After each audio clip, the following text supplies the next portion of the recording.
What's up, everybody? Welcome into another episode of Bulls Latest. Your host, Matt Johnson here. I want to kick off this Tuesday show talking about a guy I really haven't given much time to in this show. And as we approach the upcoming NBA preseason and the kickoff of the NBA season, he's going to be part of the group that is going to be important to make this Bulls team go, and that's Jaylen Smith. A year ago, the Bulls made their biggest free agent splash by signing former Indiana Pacer Jaylen Smith to a 3-year, $27 million deal, fresh off a career-best season in which he shot 59.2% from the field and 42.4% from three. I think it's an intricate part, and it's crucial for him to rediscover his three-point shot. Jaylen Smith needs to do that to be an impact player for the Bulls. He closed his first season in Chicago averaging 8.2 points a game to go along with 5.6 rebounds a game in just under 15 minutes per contest.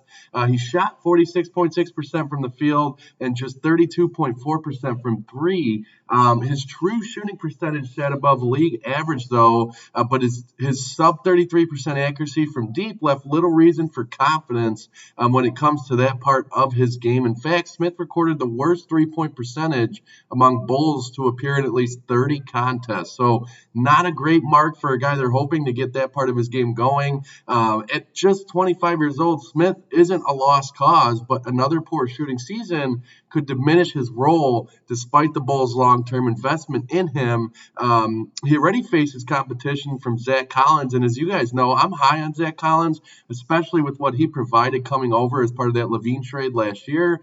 He definitely outperformed Smith last season. Collins brings defensive value, though, but his perimeter shooting remains a weakness. So if Jaylen Smith can work on that perimeter shooting and that part of his game, I think you're going to see him get valuable minutes and really provide something that this Bulls team needs, and that's just another perimeter shooter. Theoretically, when you look at Jaylen Smith, he brings a different dimension than Collins when you look at the two kind of side by side as a potential three-level scorer, but he has to prove it after a disappointing 2024-25 season. So there's a lot on the line for Jaylen Smith coming up here.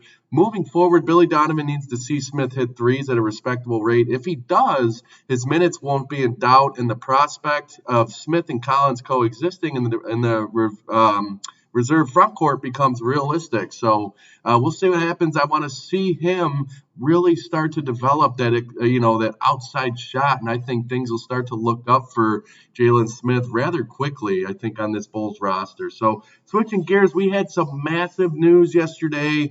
Fred VanVleet is expected to miss a ton of time with a torn ACL. It's not, in final that he's going to miss the entire season, but he is expected to miss most of it now. That's a crushing blow to the Houston Rockets. Just days before the start of training camp, ESPN Shams Charania reported that Houston Rockets guard Fred VanVleet suffered that season-ending ACL injury. So I guess, he is going to miss, or expected to miss, majority, if not the entirety of the season. And with VanVleet sidelined, the Rockets are expected to lean on second-year guard Reed Sheppard and veteran Aaron Holiday, with versatile wingman Amin Thompson also expected to receive reps as the primary initiator in that offense. Nonetheless, though, the backcourt duo of Sheppard and Holiday doesn't inspire much confidence as compared to what Fred VanVleet got that team and what he was expected to fill in terms of the role for the Houston Rockets coming up here. They signed him to that massive 2-year extension, so that's a big blow to them. Sheppard, being the former third overall pick in the 2024 draft, appeared in just 52 games as a rookie. He averaged 4.4 points a game while shooting 35.1% from the field and 33.8% from three. When you look at Aaron Holiday, on the other hand, he's a 7-year pro and has only started 66 games in his career. He's primarily a role player, so it'll be interesting to see how they handle Holiday. He holds career averages of 6.5 points a game to go along with nearly 2 rebounds a game and 2 assists a game, shooting making just over 1 3-pointer per game. Consequently, with Thompson locked in as a starting shooting guard, the Rockets still need to determine who will run the offense. Thompson You have a group of Thompson, Alperen Sengun, and even 36-year-old Kevin Durant are all capable playmakers, but Houston lacks a true floor general now whose primary job is to get those stars the ball in the right spots. Van Vliet missing is going to put a hole in that part of their game. While adding a free agent such as former Rockets guard Russell Westbrook might seem logical, it isn't financially feasible. Houston sits just $1.25 million below the first apron, leaving a trade as the only realistic path to bolstering its guard depth. And there's another complication here. Houston only has 6 trade-eligible players after several splash moves this offseason. The eligible players to be traded are Kevin Durant, Tari Eason, Alperen Sengun, Reed Shepard. You got Jabari Smith Jr., who's eligible, and then Amin Thompson. Of the 6 players, I think only Eason and Shepard seem realistically tradable. Between the two, Eason is both the more desirable asset and the one most likely to be moved. And I think the Bulls make sense as an ideal trade partner with the Rockets. And this is what I kind of wanted to get into with this. The Bulls are a team that could benefit from acquiring Easton most definitely. The Bulls have prioritized kind of revamping their forward unit, drafting Modest Buzelis and Noah Senge, and trading for Kevin Huerter and Isaac Okoro. Furthermore, Chicago has 2 prime trade candidates in guards Ayo Dosunmu and Kobe White.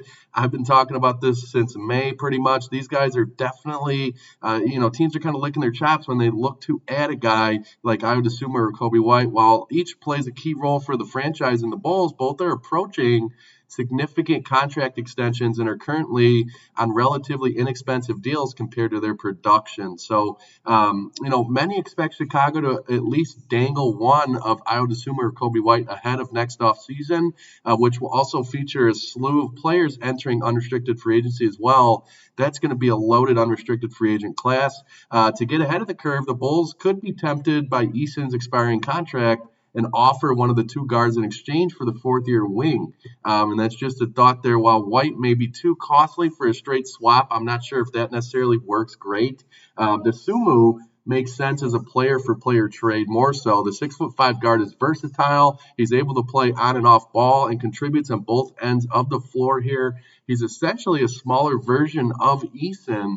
On the other hand, Dosunmu might not be a perfect fit for a straight player-for-player swap.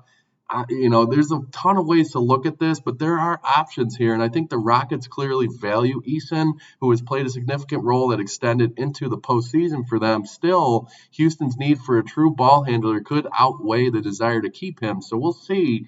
That Fred VanVleet news could trickle over to the Bulls in the Rockets' attempt to kind of bolster and fill that void that Fred VanVleet's going to leave. So never want to see a guy go down like that, especially with the year the Rockets are expected to have. But keep an eye out for this Chicago Bulls team kind of spinning and making a move like this as we just embark on the NBA preseason kicking off here. So, kind of jumping into the next segment here, I wanted to talk about ESPN. They rolled out player rankings. They're going to do this now. The top 100 players, they rolled out players 100 to 51. Kobe White has made that list early on here, coming in at 71 there. I'm not surprised that Kobe cracked this list. When you look at White, he was the most consistent offensive player for the Bulls during his breakout stretch during the past 2 seasons. He's really carried the load a lot when it comes to the offensive side of the ball for the Bulls.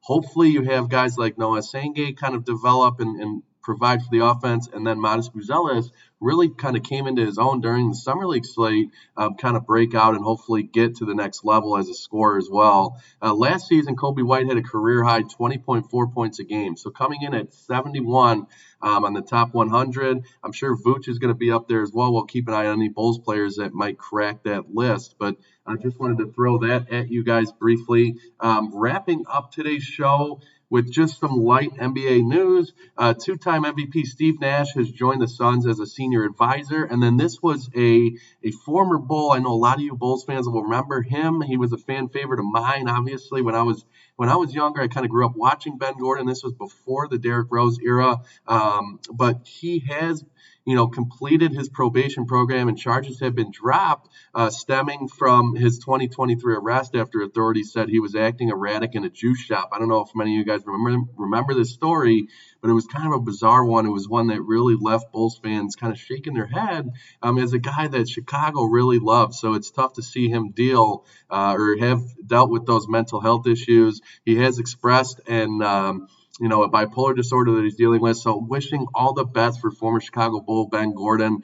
Glad to see he is making strides and getting through the situation. So wanted to wrap today's show up with that, kind of lighter on the NBA news side of things, other than the big bomb of Fred VanVleet being out for the season. We'll see if the Bulls are in conversations there. That'll be interesting as we embark on the opening of training camp here. So overall, I want to thank you guys for joining me on another episode of Bulls Latest today. Hit that like and subscribe button. Goes a long way for the channel. We are so close to Bulls basketball being back. Cannot wait to get more game analysis and breakdowns in here for you guys. Excited for basketball to get going here. So thanks again for joining me, guys, and we will see you tomorrow.